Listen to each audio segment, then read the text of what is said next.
Quando ci siamo incontrati per un consiglio nazionale ho avuto il piacere di conoscere un gruppo di giovani amministratori provenienti dalle varie province d'Italia. Si lamentavano tutti perché non avevano spazio per farsi conoscere e per emergere. Per cui dopo che mi hanno definito il loro mentore, gli ho detto venite tutti a Padova, vi faccio un incontro. Così è stato fatto, abbiamo dei giovani che arrivano da Taranto, da Genova, da Torino, Milano, Modena, Reggio Emilia e ovviamente Padova.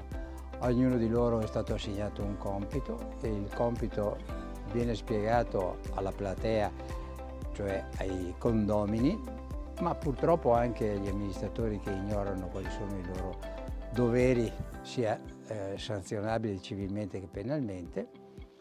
Cerchiamo di sintetizzare il tutto per dire state attenti che c'è la circolare, c'è la legge, eccetera, eccetera. Io vi aspetto tutti perché l'ingresso è libero e quando si va ai convegni c'è sempre qualche cosa da imparare.